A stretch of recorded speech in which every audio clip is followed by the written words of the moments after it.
políticamente incorrecta, era plebeya, hablando de los otros modales, de ese correr los límites de lo posible, en lo que se podía decir, en lo que se podía hacer, era una profunda revolucionaria. Evere Bonafini, presente, ahora y siempre. Radio Caput. Eve le dio mucho amor a Radio Caput. Esas cosas. Radiocaput.com. Estás conectado. Estás en Caput.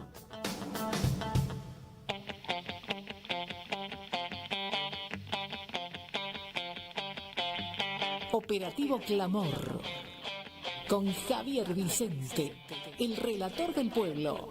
Tu amor te espera, no esperes más, porque perdiste tanto tiempo. Operativo Clamor. Los jueves a las 14 en Caput. Entre lujurias y represión, bailaste los discos de moda y era tu diversión burlarte de los ilusionistas.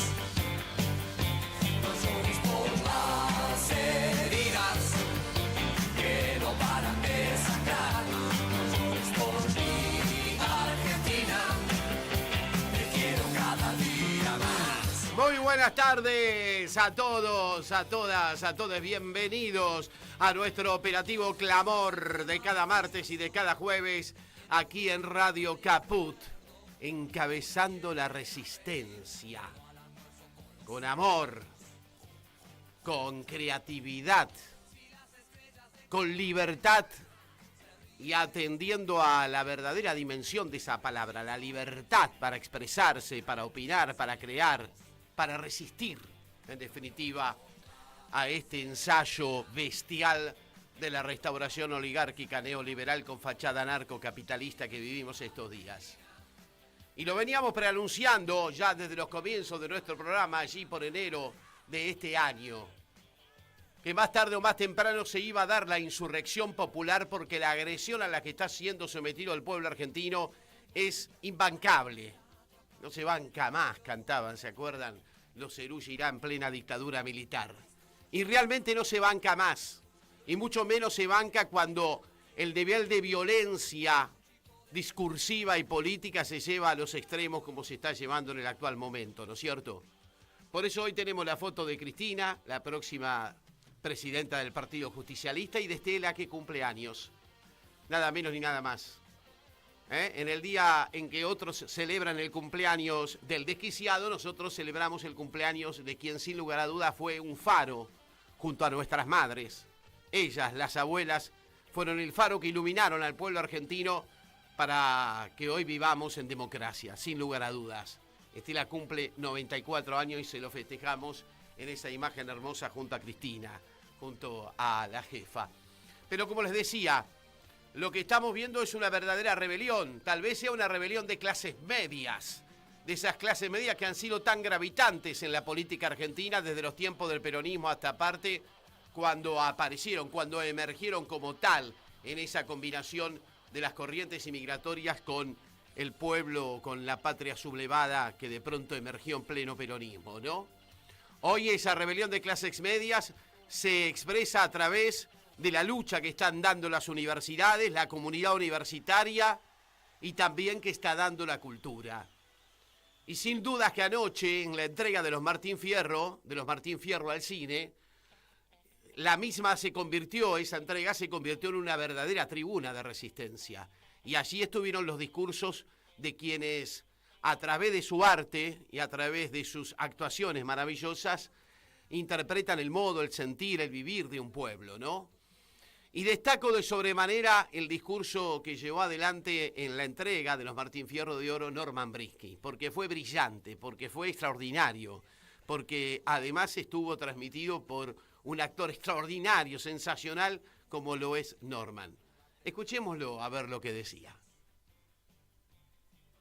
La inteligencia artificial, la industria argentina podría ser también. Me dice que hable sobre los entornos, lo que te está pasando en el mundo. Gaza.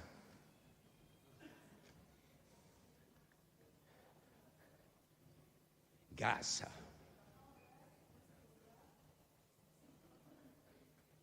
Gaza.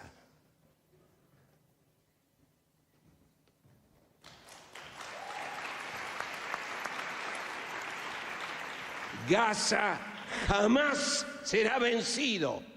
Jamás será vencido Gaza. No me importa que me aplaudan mucho o poco, pero siento aquí en mi sangre, en mis ancestros, la defensa de un pueblo que está siendo asesinado. Gaza.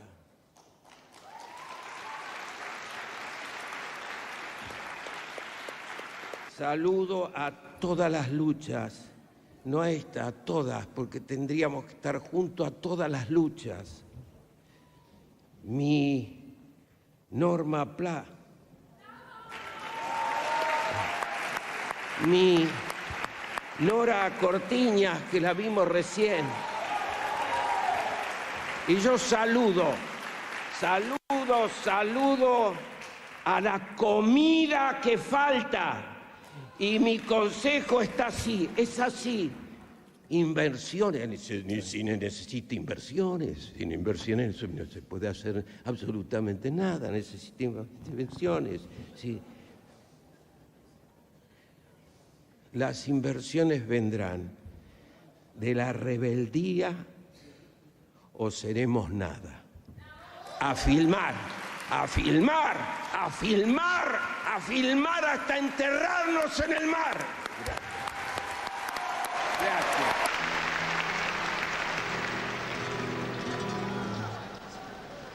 Bueno, pues ahora, para que los políticos presentes en esta sala no se enteren por la prensa mañana que han estado aquí, vamos a...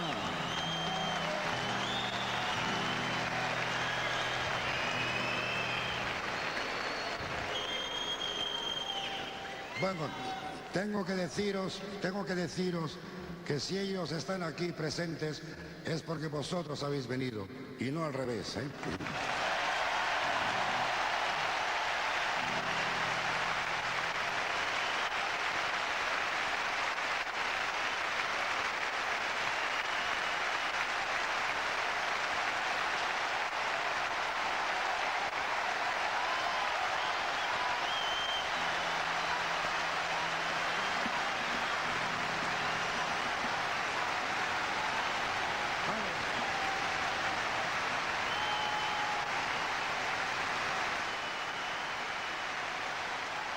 Al·lusions directes de Paco Ibáñez, la classe política, i reacció dels congregats al Palau Sant Jordi.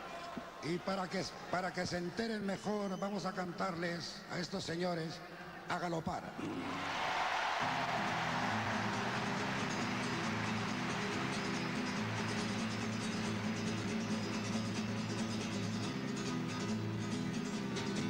Las tierras de España, las grandes, las solas desiertas llanuras. Galopa caballo, cuatralbo, jinete del pueblo que la tierra es tuya. A galopar, hasta enterrados en el mar. A galopar, hasta enterrados en el mar. Qué grande Paco Ibáñez haciendo a Rafael Alberti. Justamente a este tema se refería Norman Brisky cuando cerró su discurso en los Martín Fierro al cine. Estamos con Carlos Raimundi del otro lado de la línea. La verdad que es un placer charlar con él en este tiempo donde nos merecemos un análisis y una reflexión sobre lo que está pasando, ¿no? ¿Cómo te va, Carlos? ¿Qué decís? Buenas tardes. Soy Javier Vicente. ¿Cómo andás? Sí, ¿cómo estás? Un gusto grande poder conversar con vos. Lo mismo, Carlos. Estaba reflexionando y pasábamos imágenes de lo que pasó anoche en la gala de los Martín Fierro al cine, donde de alguna manera nuestros actores representaron las demandas de una sociedad que empieza a sentirse agredida de un modo brutal, ¿no es cierto?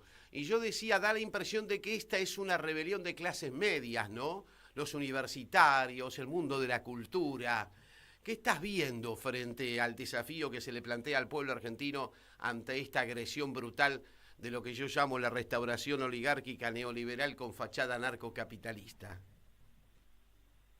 Y sí, Javier, la verdad que se fue acumulando un proceso de hastío, de cansancio, que al principio parecía incompleto, parecía lento, porque sufrimos una derrota muy grande, muy profunda. De eso uno no se recompone de un día para el otro, pero se van sumando cosas, ¿no? Porque no todo el mundo analiza, ni todo el mundo madura, ni todo el mundo se cansa al mismo tiempo.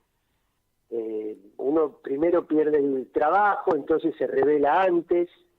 Después, cuando le viene la cuota de tal impuesto, o del colegio, o el aumento del alquiler, hay otra tanda, digamos, que se harta. Y ahora, bueno, estamos viviendo ya un desenfreno, ¿no? ¿Cómo te diría? Una acumulación donde se van juntando todas esas carencias, y sobre todo porque la respuesta que hay del otro lado es tremendamente cruel, tremendamente inhumana, ¿no? Desde golpear a los jubilados, gasear a un chico en la calle, militarizar a la sociedad para intimidar frente a las protestas, cerrar las universidades, atacar el arte, atacar la ciencia. Entonces se va juntando todo, y la experiencia indica que las cosas eclosionan cuando se junta la demanda de los sectores más populares con la demanda de las clases medias, ¿no? Porque las clases medias tienen una particularidad en la Argentina, una especie de contradicción. Económicamente son parte del pueblo, porque somos parte del pueblo, porque no tenemos lazos con el imperialismo, lazos con los grandes conglomerados financieros, transnacionales, no tenemos. Pero culturalmente estamos muy influidos por las cadenas de medios tradicionales que retrasan muchísimo la capacidad de rebelión de la clase media, ¿no? Entonces, cuando vos tenés todo este conjunto de condiciones y después tenés un presidente que insulta a una persona como Ginés cuando está recién fallecida, y después te dice que le encantaría sellar el cajón de Cristina, bueno, entonces todo eso sumado va acercándonos a un punto de inflexión, ¿no? Claro. Yo pensaba, el otro día lo charlaba con Roque Carbone, que analiza muy bien estos fenómenos. Estamos aprendiendo como sociedad a vivir en un proceso fascista, podríamos decir, con un gobierno que se vuelve cada vez más autoritario a medida que la sociedad se tensiona y responde también con violencia discursiva y hasta pasando a la acción también, ¿no? A propósito de la represión, de los grupos parapoliciales que ya uno ve en acción por parte de los libertarios, ¿no? Sí, mira, yo no creo que haya una respuesta científica a eso, porque cada sociedad reacciona de una manera particular, de acuerdo con su historia, de acuerdo con sus tradiciones, con su realidad. Ahora, espero que no, Javier, si no sé si interpreto bien, pero espero que no nos estemos acostumbrando. No, yo pienso en cómo resistir, ¿no? ¿no? En cómo resistir a un proceso como este y hacerlo con éxito, podríamos llegar a decir, más allá de las dificultades que se plantean, ¿no? Sí, porque mira, yo creo que, viste, cuando vos recibís un golpe y estás muy aturdido, en un momento perdés la conciencia, ¿no? Perdés la noción. Pero después, cuando recuperás la conciencia, volvés a ser vos mismo. Y yo creo que al pueblo argentino le está pasando algo parecido. Digamos, nosotros hicimos un muy mal gobierno, no es que lo compare con este ni con el de Macri, no.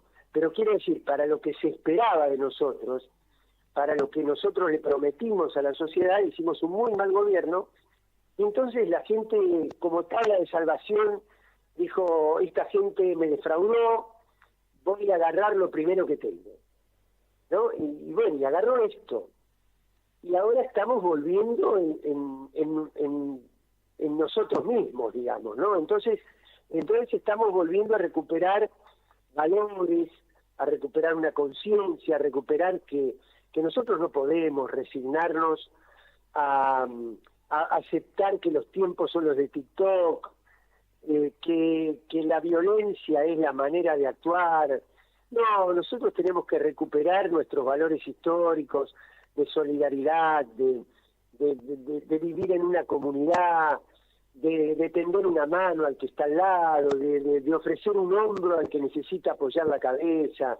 Eso es lo más genuino del pueblo argentino y yo estoy convencido de que lo estamos recuperando. Yo lo que te diría sí es, todo esto que está logrando Milei, no lo desordenemos nosotros, ¿no? No interfiramos nosotros con una especie de torpeza interna cuando Milei nos está ordenando, nos está poniendo en orden nuevamente y nos está unificando, nos está tendiendo los lazos entre nosotros, porque es tan terrible lo que está haciendo que nos está volviendo a unir. Vos fíjate que uno se siente identificado con artistas, estudiantes, miembros de clase media, es decir, está como reorganizando el movimiento popular por oposición, por reacción, ¿no?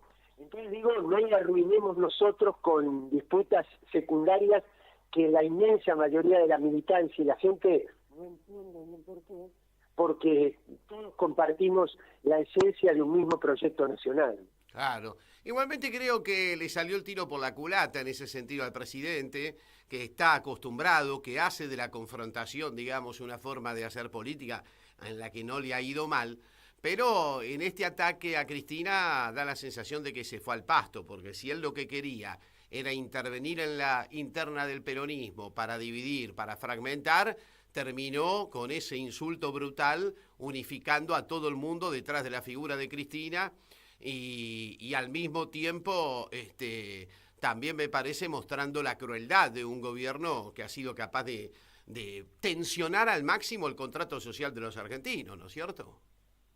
Mira, lisa y llanamente es un gobierno inhumano y además un gobierno que ya no a partir de Bullrich o de Milman o de los copitos o del financiamiento de Caputo, sino de la figura misma del presidente, instiga al delito. No es la primera vez, ¿no? Cuando él decía, fuguen a los paraísos fiscales, que son héroes, no paguen impuestos, que son héroes, ahora propaga la muerte, ¿no? Lo hizo con Ginés después de haber muerto y ahora lo hace con Cristina.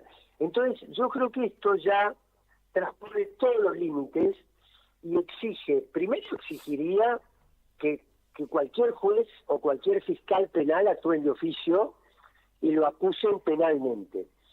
Y si no hay esa acusación penal, o aún habiendo esa acusación penal, estoy convencido de que la Cámara de Diputados tiene que pedir un juicio político, lo gane o no lo gane, pero tiene que dar este debate, de propagarlo, hacerlo público, ponerlo en altavoz, porque nosotros no podemos seguir tolerando este tipo de traspaso de límites, porque si no sí que nos estaríamos acostumbrando a los comportamientos y a los discursos de una sociedad fascista, ¿no? Claro, totalmente, totalmente.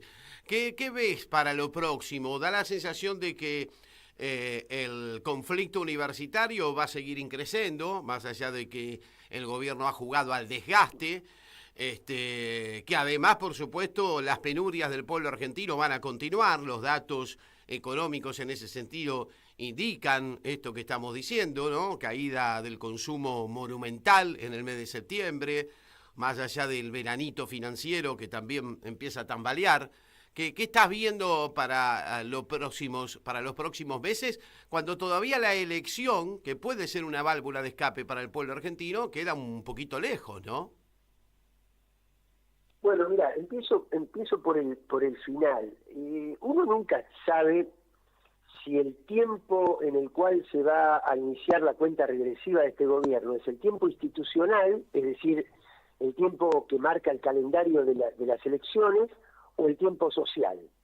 No lo sabemos, no lo sabemos. Porque eso nunca se sabe, porque puede una chispa encender una mecha o no sabemos en qué lugar, no sabemos en qué circunstancia, y si eso no sucede, tendremos que ir preparando para el tiempo electoral. Quiere decir que esto no lo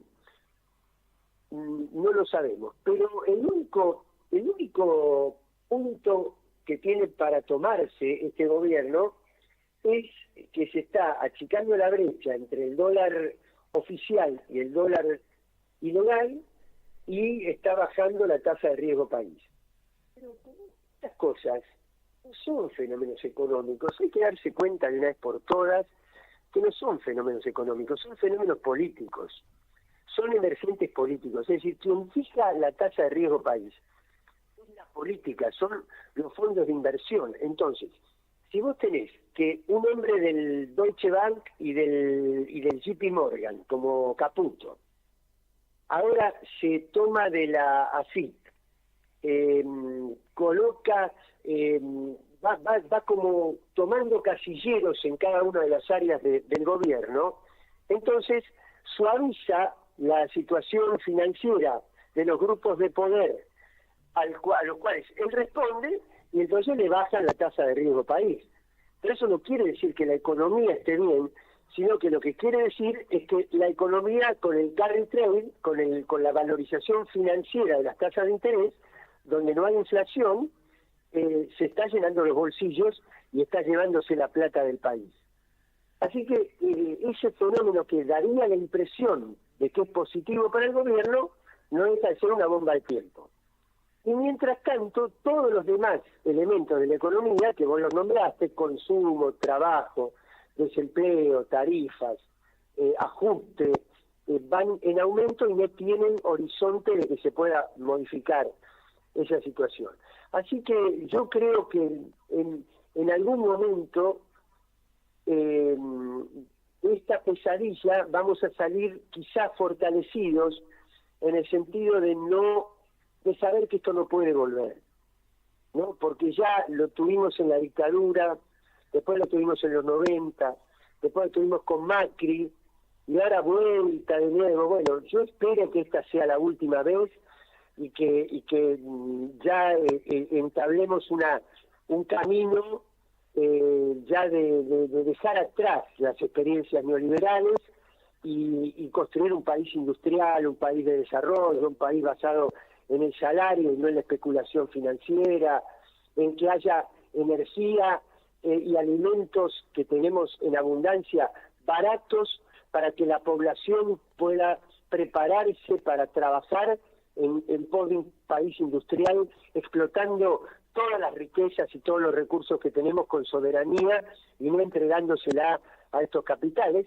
Y para eso vamos a tener que tener muchísima audacia, muchísimo coraje, muchísima valentía, porque vamos a tener que denunciar muchas de las leyes que se han aprobado en este periodo para no estar condicionados justamente y poder encarar ese país de desarrollo. Claro que sí, claro que sí.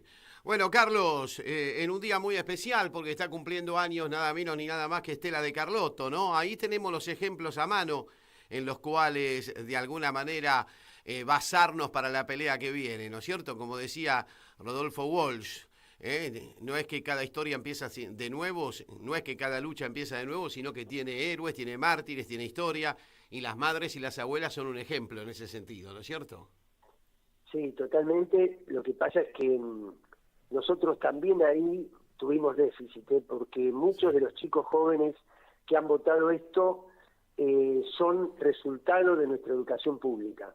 Y nuestra educación pública, cuando retomemos las riendas del país, tiene que recurrir mucho a nuestra historia real, precisamente para que no se vacíe de contenido el cerebro de esos chicos y chicas, y tengamos estudiantes muy, muy preparados para el pensamiento crítico, para analizar, para reflexionar, y no dejarse llevar por el primer canto de sirena, como ha sucedido con muchos jóvenes. Así que ahí también tenemos una deuda que cumplir en honor justamente de las madres y de las abuelas.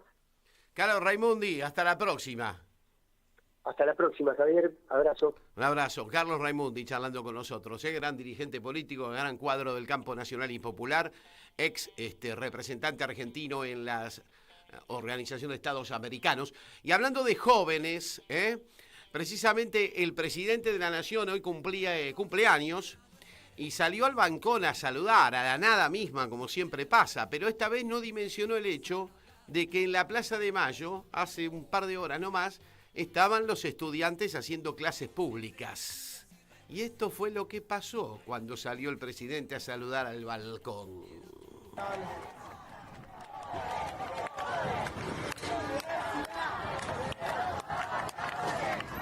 Que no le gusta, se jode, se jode.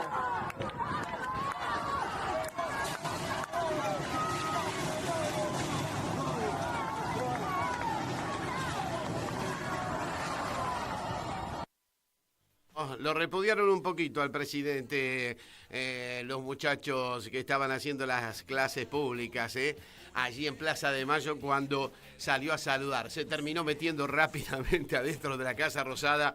No había tomado dimensión del repudio que hoy genera su figura. Se ve que le están escribiendo el diario de Irigoyen a este muchacho, ¿no?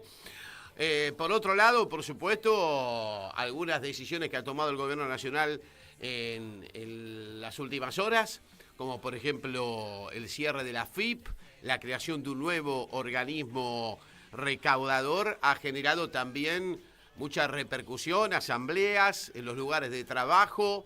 Algunas de las imágenes que justamente se están desarrollando, por ejemplo, de los trabajadores de la AFIP en el día de hoy, con asambleas, con movilización, con paros.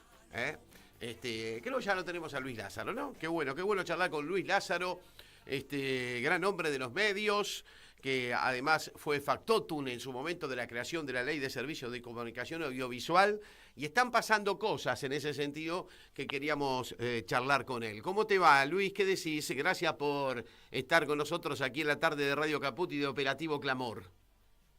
No, Javi, siempre un gusto hablar con ustedes. Bueno, ¿qué está pasando? ¿El gobierno se ha declarado en guerra contra los grandes medios? Porque haber tomado la decisión de volver a cobrarle el IVA a las ediciones de diarios en papel y a las suscripciones de medios digitales, es cierto que derrumba prácticamente a los medios autogestionados, como el caso de Tiempo Argentino y otros, pero también complica a la contabilidad, me parece, de los grandes medios de comunicación, de La Nación, de Clarín. ¿Qué estás viendo ahí, Luis? ¿Se me cortó? A ver. Estábamos tratando de escuchar a Luis Lázaro, que es un verdadero especialista en el tema de medios de comunicación. Hay muchas decisiones que se están vinculando justamente al tema medios. ¿Qué va a pasar con el ENACOM? Se habla de un posible cierre del organismo de control que justamente está instituido por la Ley de Servicios de Comunicación Audiovisual. También la cesión de frecuencias de 5G que habían sido otorgadas a la ARSAT y a programas educativos. ¿Me escuchás ahora, Luis? Sí, perfecto, Javier, ¿cómo estás? ¿Me habías escuchado la pregunta que te había hecho acerca de esta decisión? No. A ver, te decía. Se me empezó a ir el sonido y desapareció. Bueno, sí. Ahora te escucho impecable. ¿Qué te parece que está pasando en la relación del gobierno con los grandes medios cuando se toma una decisión como la que se tomó en el día de ayer de volver a grabar con IVA a las ediciones de medios en papel y las suscripciones digitales? Que es cierto que el golpe más duro lo reciben los medios autogestionados, como Tiempo Argentino, pero que para La Nación y Clarín también es un problema. ¿Qué me podés contar al respecto?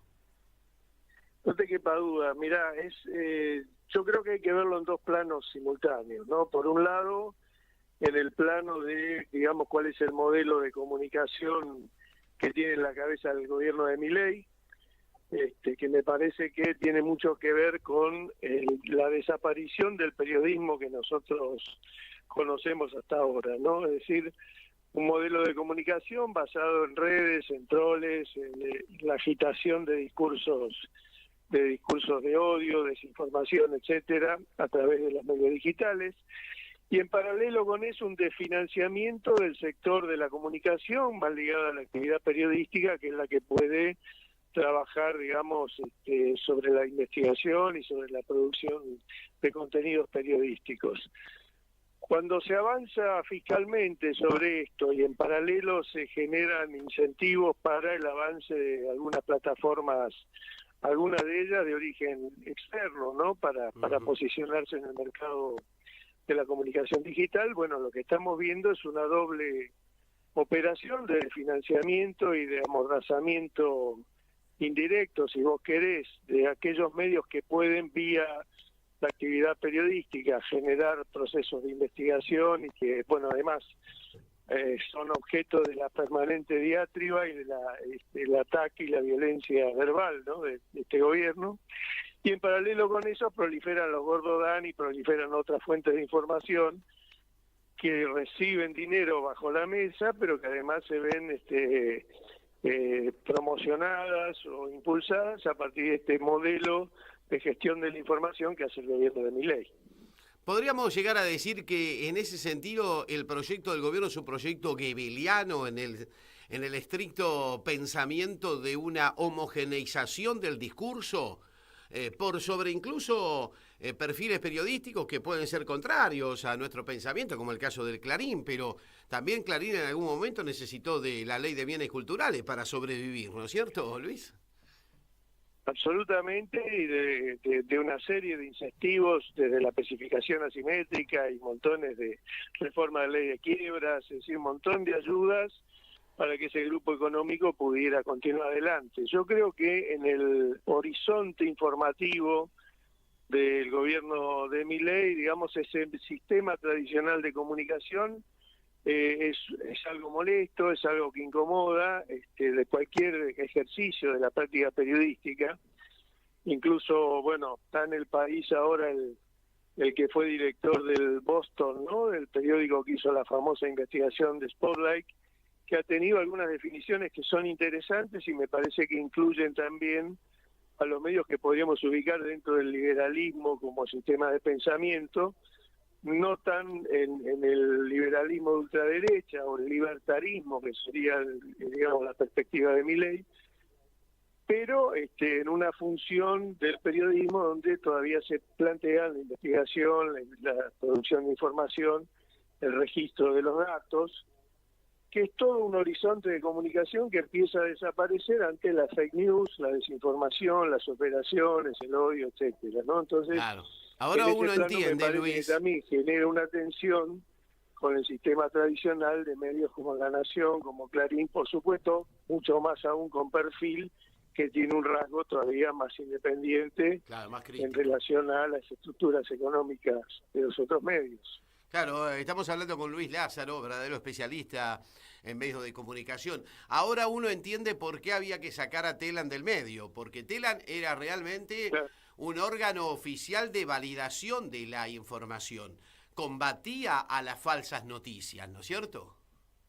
Totalmente, y bueno, la sola existencia de corresponsalías en el interior, digamos, de tener agendas más complejas que tienen que ver con, digamos, el federalismo, con la vida popular, digamos, con otras perspectivas y enfoques, obviamente, bueno, es algo que este gobierno se propone desterrar, tanto desde el discurso economicista, ¿no?, del equilibrio fiscal, pero que en realidad encubre operaciones de redistribución de cuotas de poder y de riquezas y en sectores más concentrados. Está pasando también con ENACOM y con los fondos de servicio universal, es decir, recursos que se generan dentro de la propia actividad económica del sector, no son recursos presupuestarios, históricamente fueron destinados a, por ejemplo, generar programas de conectividad o el FOMECA, programas de asistencia de medios comunitarios y de pueblos originarios, que ahora claramente, bueno, tratan de ser redireccionados hacia otros actores. Podemos imaginarnos en el caso de ENACOM y las redes digitales, al grupo Wertheim, a Elon Musk, a otros actores que están tratando de captar cuotas de negocio de estos fondos que históricamente tenía como misión equilibrar el flujo comunicacional. Claro. Por ejemplo, en estos temas que se vinculan a las telecomunicaciones, el 5G, donde han decidido licitar aquellas frecuencias que le habían sido dadas a ARSAT, incluso que eran parte de programas educativos, allí apuntan directamente al negocio, digamos, ¿no? A que algunos amigos se involucren en este gran negocio. Yo creo que sí, que eso está bastante claro, sobre todo con este anuncio de volver a licitar el servicio de conectividad con las escuelas, y también, digamos, con el objetivo de, digamos, rediscutir las asignaciones vinculadas con el Fondo de Servicio Universal, que genera una movilización importante de recursos, ¿no? Entonces, bueno, digamos, acá aparece también el uso de frecuencias del espectro radioeléctrico destinadas a 5G y la expansión del sistema digital, donde yo tampoco descartaría, a partir sobre todo de ciertas necesidades geopolíticas que pueden aparecer dentro de este gobierno, la posibilidad de ceder parte de ese sector del espectro, por ejemplo, para Huawei u otros operadores vinculados con la lógica del acercamiento a China. Ese es un tema, ¿eh? Porque viste que el gobierno denostaba a China, pero ahora por necesidad, porque la necesidad tiene cara de hereje, dice el dicho, nos acercamos a China. Eso mismo te iba a decir, así que cuando estaban al borde del default con el tema de los yuanes, dijeron, muchachos, recalculemos, ¿no? Claro. Y en ese sentido también quería preguntarte, Luis, ¿cuál crees vos que va a ser la reacción del grupo? Porque, bueno, en su momento cuando desde el gobierno de Cristina se decidió avanzar con la Ley de Servicios de Comunicación Audiovisual, en la cual vos tuviste mucho que ver, el enfrentamiento fue total, ¿no es cierto? ¿Vos crees que ahora se va a dar un escenario parecido o el grupo se va a mover de otra manera, no? Ya digamos que hay una preocupación porque hoy pusieron el tema en tapa. Ya cuando te ponen el tema en tapa de que les van a grabar el IVA a las suscripciones digitales, que me parece que en este momento son más importantes que las del papel, es porque evidentemente los tipos están como acusando recibo, ¿no? Bueno, por eso te decía yo creo que hay un plano, si vos querés, más político, vinculado al mediano y corto plazo, que tiene que ver con esta dialéctica de la confrontación sistemática del gobierno con los periodistas, independientemente de que sean de Clarín, de que sean de La Nación o de qué grupo editorial sean, tiene que ver, digamos, con la lógica de instalar una narrativa bastante violenta y feroz, incluso a despecho de los periodistas, si vos querés, del establishment. Entonces, en ese plano creo que va a seguir una confrontación, y después hay un plano tal vez más estratégica, que es lo que decíamos al comienzo, que tiene que ver con el modelo de comunicación, donde sí están afectados estratégicamente los medios tradicionales. Está en crisis su financiamiento histórico vía publicidad. La publicidad se está derivando en porcentajes muy altos hacia el mundo digital, está desfinanciando el sistema clásico de medios. En ese contexto, la reimposición del IVA a los medios de comunicación supone un porcentaje muy fuerte, una afectación importante a los recursos de cada grupo, y creo que en eso, bueno, sí va a haber una intención del Grupo Clarín y de los sectores más corporativos del periodismo de abroquelarse para defender la viabilidad de los medios de comunicación tradicionales en las plataformas digitales. Claro. Bueno, Luis, como siempre, nos aprovechamos de tu conocimiento y es un placer hacerlo, ¿eh? Así que te agradecemos mucho. No, por favor, al contrario, un gusto hablar con ustedes siempre. Luis Lázaro, charlando con nosotros. Gracias, Luis, hasta la próxima. Abrazo grande, chao, chao. Luis Lázaro, un verdadero especialista en los temas de comunicación, redactor, entre otros, de la Ley de Servicios de Comunicación Audiovisual, que todavía está vigente, pese a quien pese, les cueste lo que les cueste, y aunque quieran desintegrar el ENACOM, que es el ente que fue creado justamente, fue creado por Macri, porque originalmente, según la Ley de Servicios de Comunicación Audiovisual, era el AFCA. Luego Macri creó el ENACOM, pero ahora no quieren ni siquiera que haya ENACOM, que no haya nada, ¿no? Que el mercado regule las telecomunicaciones, así nos va a ir. Así le va a ir a Clarín, que tanto se quejaba de la ley de servicios de comunicación audiovisual y de los límites que la misma le imponía, porque ahora lo van a pasar por arriba al grupo, lo van a pasar por arriba los Starlink, los Claro y toda esa banda que viene de afuera a quedarse con todos los negocios. Lo dijo Brisky, la colonia, ¿no? La colonia, esto ya se convirtió en una colonia. Pero la reacción popular está viva, está presente. La insurrección del pueblo argentino se viene manifestando en distintos lugares y en distintas circunstancias. Y hoy los trabajadores bajo la amenaza del despido, allí en la ex AFIP, actualmente DGI, vuelve a llamarse DGI, falta el tanquecito, como en la época de los milicos, ¿se acuerdan? Cuando venía el tanquecito de la DGI, bueno, faltan los milicos y el tanquecito. Pero digamos que la voracidad de llevarse los impuestos a través de los fondos de inversión, de los fondos buitre, Nicky Caputo, Toto y toda la banda, está allí a flor de piel. Pero esto pasaba en los lugares de trabajo en estos momentos, donde los trabajadores de la AFIP se están manifestando. Fíjense algunas de las manifestaciones que se están dando.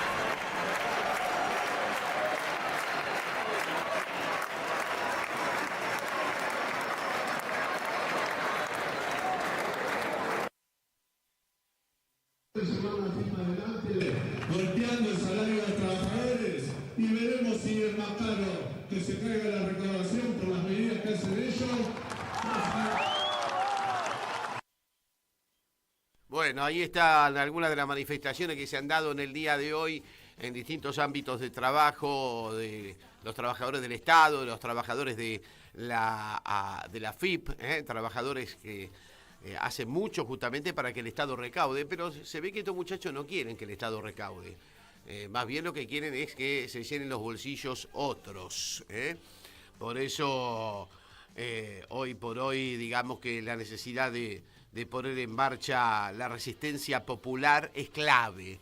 Es cierto que es una resistencia, es una rebeldía que se está dando en las clases medias por el momento, pero ya va a llegar el momento de la comunión con los sectores más marginales de la Argentina, que también hace rato que están caídos y están viendo cómo la clase media se está cayendo. En algún momento se va a volver a dar esa comunión de Piquete y Cacerola que fue fundamental para el estallido del 2001. Probemos con el colega Gastón Garriga, a ver si podemos charlar un poquito también de la interna peronista, pero hoy tenemos en la foto destacada del día, además, por supuesto, de nuestro clamor de siempre de no a las SAT, no a las Sociedades Anónimas Deportivas, en otro triunfo de Claudio Tapia sobre el gobierno, a quien bancamos a estas horas, al Chiqui, dando la pelea, aunque se lo quiere llevar puesto, dando la pelea a los clubes.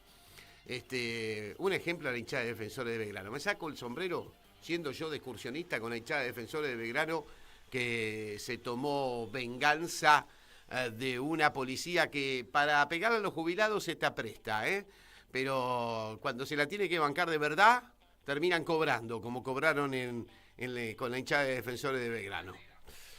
Vamos a charlar con Gastón Garriga, periodista de Página 12, porque nos interesa mucho qué es lo que está pasando en la interna del Partido Justicialista, si es que finalmente va a haber elecciones o no, y algunos análisis al respecto. ¿Cómo te va, Gastón? ¿Qué decís? ¿Cómo andás? Buenas tardes. Javier, querido, buenas tardes, mucho saludarte a vos y a tu audiencia. Lo mismo digo. ¿Qué sabemos a esta hora de cara a las elecciones en el Partido Justicialista del 17 de noviembre, Día de la Militancia, nada más ni nada menos?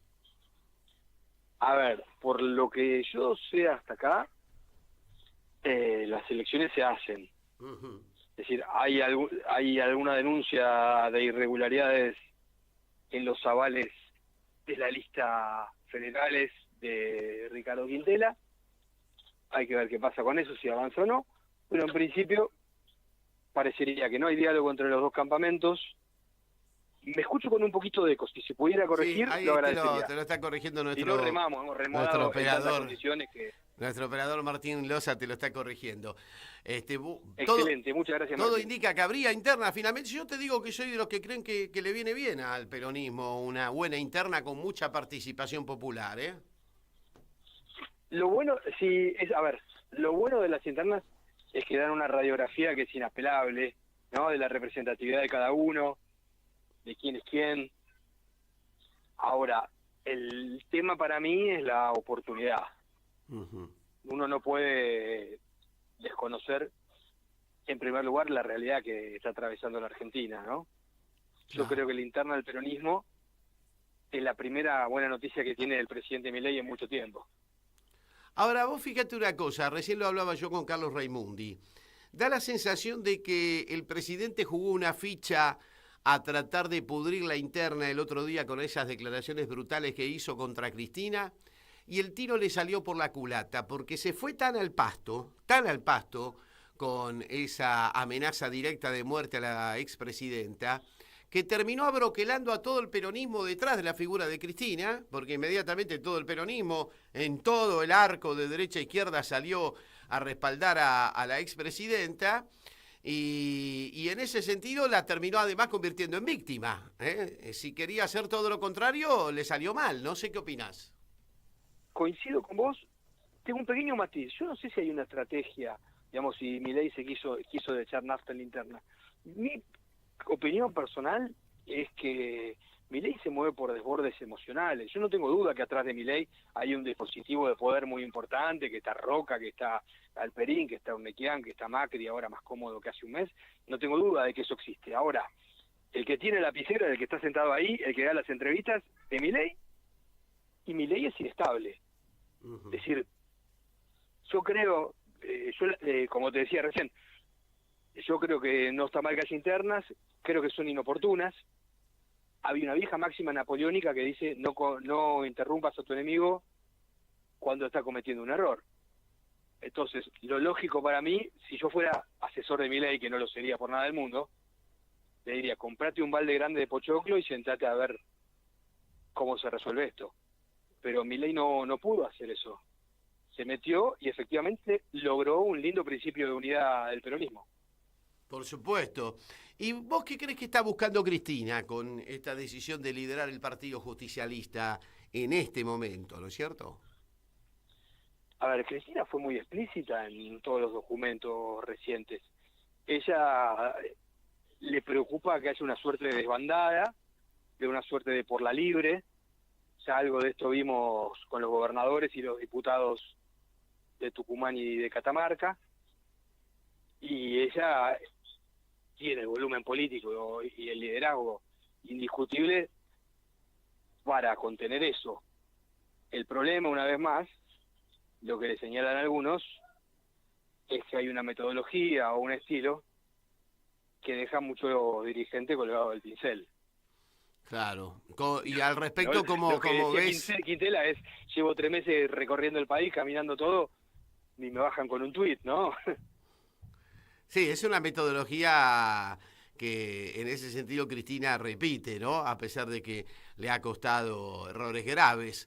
¿Y cómo queda Kicillof a todo esto? Sobre todo después de esa manifestación que él tuvo el fin de semana, de que no quiere meterse en interna, pero al mismo tiempo se dio esta situación en particular con el presidente y la agresión a Cristina, que encolumnó a todo el peronismo detrás de ella, lo mismo Kicillof, ¿no? A ver, yo lo veo bien. Creo que se manejó con un delicado equilibrio, es decir, no hizo lo que Cristina esperaba que hiciera, y a la vez se cuidó mucho de no alimentar los fuegos internos. Creo que ese documento, el del sábado al fin de la tarde, principio de la noche, estuvo muy bien, lo leí varias veces, me parece que arrancó otra etapa y va a tener otros problemas y va a tener otros desafíos ahora. Ahora, qué sé yo, a ver, él no tiene fuerza propia en la legislatura, se anticipó una posible renuncia de los ministros de la Cámpora, yo creo que eso estuvo muy bien, yo espero que nada de eso ocurra, yo espero que gane la racionalidad, que nadie renuncie, que se construyan los acuerdos parlamentarios necesarios. Kicillof sorteó esa prueba, me parece a mí, y ahora viene un camino que es igual de difícil. La candidatura a presidente no te la regalan. Claro. Y por otro lado también apareció otro jugador en el peronismo, o por lo menos queriendo o pretendiendo jugar su juego dentro del espacio del peronismo, que es la vicepresidenta Villarruel, sacándose esa foto con Isabelita. ¿Qué has visto al respecto? A ver, la discusión de fondo es, me parece a mí, ¿no? Si Milei va a completar su mandato o no. La Constitución contempla mecanismos para resolver esta clase de situación. Es decir, causal de juicio político en menos de un año ya hay para ser dulce. Cada vez que el tipo abre la boca es prácticamente un causal de juicio político. Mi humilde impresión es que Villarruel está tratando de tirarle centros o de hacerle guiños al peronismo para decirle, muchachos, yo no soy como conmigo se puede hablar, no tenga miedo de iniciar el juicio político. Yo creo que son esos gestos. Yo creo que los gestos van en ese sentido. Fíjate que incluso... Si yo le creo, no, yo no le creo nada. La respuesta que le dio el presidente a Villarruel por esa foto fue equivocada, porque él habla de que Isabel creó la AAA. Y me parece que no entendió nada el presidente, porque solamente hay que leer a Rodolfo Walsh y sus denuncias cuando él decía, las AAA son las 3 armas. Usaron a López Rega de puente para rodearla a Isabel. Pero Isabel también fue víctima, pasándose 2 años en el mecedor de esa misma junta dictatorial que la rodeó en su momento, ¿no es cierto? Yo coincido con vos. A ver, no creo que Milei sea un experto en la historia argentina, no creo que le interese tampoco la historia argentina. Se ha manejado hasta acá, digamos, como candidato y como presidente, en base a simplificaciones, a lugares comunes, a repeticiones, a ofensas, digamos, ya prácticamente nadie espera mucho de él ni de su estilo, ¿no? Es una máquina de hacer cagadas. Pensá que hace menos de un año lo tenía a Pichetto ahí como granadero fiel y logró ponerlo de la vereda de enfrente. No es fácil hacerlo opositor a Pichetto, ¿eh? Sí, es cierto. Tiene una voluntad oficialista casi inquebrantable. ¿Vos crees que el peronismo se va a broquelar atrás de este pedido de juicio político que están encabezando algunos diputados después de esta amenaza que profirió el presidente contra la expresidenta? ¿Qué va a pasar? No lo sé. Yo te digo lo que yo deseo. Yo lo deseo profundamente. Yo creo que esto es una aventura, es un error de la historia. A ver, yo creo en la más maravillosa música, creo que los pueblos no se equivocan. Sería una borilada pensar lo contrario. Creo que los argentinos votaron a Milei para expresar su enojo con el último gobierno peronista, que el peronismo, o especialmente los protagonistas de ese gobierno, le deben una disculpa y una explicación y una autocrítica al pueblo argentino, pero que esto se tiene que terminar cuanto antes, porque cada día es un día de destrucción masiva. Y lo que no puede arreglar un presidente, no lo va a poder arreglar una vice con una legitimidad mucho menor. Con lo cual habría que estudiar bien la ley de acefalía. Yo confieso que todavía no lo hice, pero para mí el camino es juicio político, asamblea legislativa. Gastón Garriga, periodista de Página 12, gracias por estos minutos de charla. Abrazo enorme, amigo. Lo mismo para vos. Hasta luego. Bueno, ahí estaba Gastón Garriga analizando con nosotros un poco la interna del peronismo, con una Cristina cada vez más solidificada y ya rumbo a la presidencia del Partido Justicialista. Ahí la vemos con Estela, con la gran Estela de Carlotto, que hoy está cumpliendo 94 pirulines. Feliz cumpleaños, Estela. Nos vamos con ese himno de Paco Ibáñez haciendo a Rafael Alberti, que justamente lo parafraseó Norman Brisky en su maravilloso discurso de ayer. Un himno antifascista sin igual. A Rafael Alberti le costó nada menos ni nada más que el exilio aquí en Buenos Aires durante tantos años, ¿no? Producto del golpe fascista de Franco y el Partido Nacional. Pero bueno, nos vamos con Paco Ibáñez haciendo a galopar, porque no van a poder.